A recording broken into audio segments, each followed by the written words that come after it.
शिंदे साहेबांचं ह्या जिल्ह्याचा प्रमुख म्हणून आभार व्यक्त करतो की आपण निवडणुकीच्या तोंडावर एवढी सुरुवात करत असताना वेळ दिलेली आहे आणि संपर्क प्रमुख म्हणून काम करत असताना ह्या पालघर जिल्ह्यामध्ये जे जे काही परिवहन सेवेच्या माध्यमातून करता येईल तेवढं काम आपण केलेलं आहे। त्याचबरोबर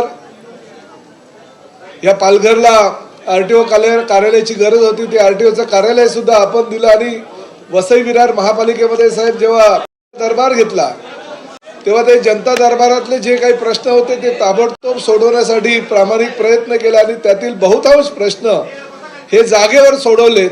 त्याबद्दल वसई विरारच्या सगळ्या मी सुद्धा मनापासून आभार व्यक्त करतो। अरे बाबा, जरा तुम्ही जर सगळे जर इकडे उभे राहिले तर त्यांना दिसणार नाही, जरा सगळ्यांनी एका बाजूला या ना, हे एका बाजूला या ना। परंतु साहेब तुम्हाला अभिमानाने सांगतो की महायुती सरकारच्या माध्यमातून जी जी काही विकास कामं या पालघर जिल्ह्यामध्ये आणि प्रामुख्याने वसई विरारमध्ये होत आहेत, काम आपलं सरकार करते, योजना मात्र नारळ दुसरेच कोणीतरी परिस्थिती या वसई विरारमध्ये आहे।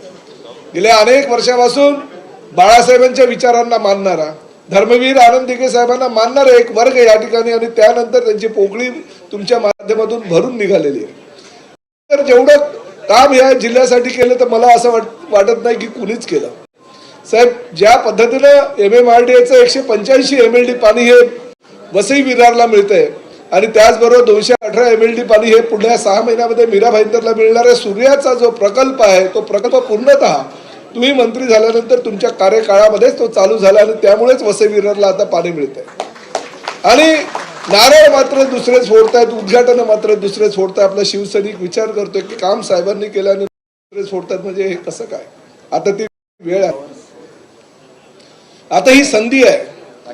2 आमदार या ठिकाणी आपले शिवसेनेचे आमदार आपल्या सोबत आहेत आणि अतिशय चांगल्या पद्धतीचं काम सुद्धा त्यांच्या कार्यकाळामध्ये चालू आहे। जेव्हा गावित साहेब लोकसभेचे खासदार होते तेव्हा जवळ 1000 कोटीपेक्षा जास्त निधी त्यांनी केंद्राकडनं मंजूर करून आणला होता। आजही विकास कामे ह्या परिसरामध्ये चालले तरी साहेब त्यांच्या मतदारसंघात आणि प्रामुख्यानं जिल्ह्यामध्ये प्रकारचं काम करतात। त्यामुळे रवींद्र फाटकांच्या नेतृत्वाखाली भविष्यामध्ये पालघर जिल्ह्यातील जिल्हा परिषदा सुद्धा आपण जिंकू आणि ज्या झालेल्या नगर परिषदेच्या निवडणुका आहेत त्या सुद्धा आपण नगराध्यक्ष म्हणून निवडून येऊ याची मला खात्री आहे।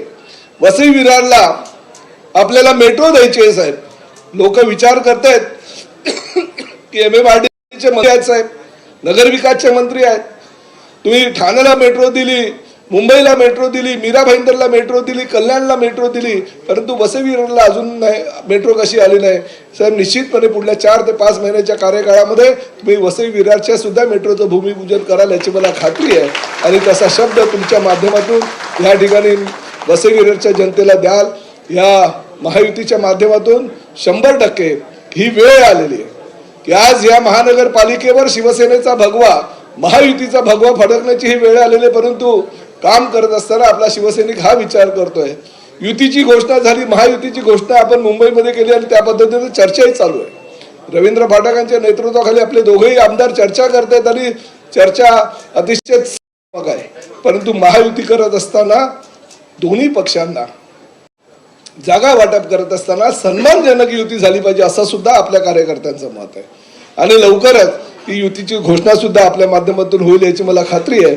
आणि वसई विरार महापालिकेवर परत एकदा आपल्या सगळ्यांच्या आशीर्वादानं शिवसेनेचा धनुष्यबाण हा ठिकठिकाणी हा पोहोचेल आणि महापालिकेवर आपल्या सरकार येईल खात्री आहे, महापौर बसेल याची मला परत एकदा आपल्या सगळ्यांना मनापासून शुभेच्छा। जय हिंद, जय महाराष्ट्र।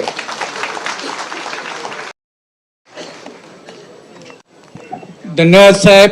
यानंतर आजच्या मेळाव्याचे प्रमुख मार्गदर्शक, महाराष्ट्र राज्याचे उपमुख्यमंत्री, शिवसेनेचे मुख्य नेते आणि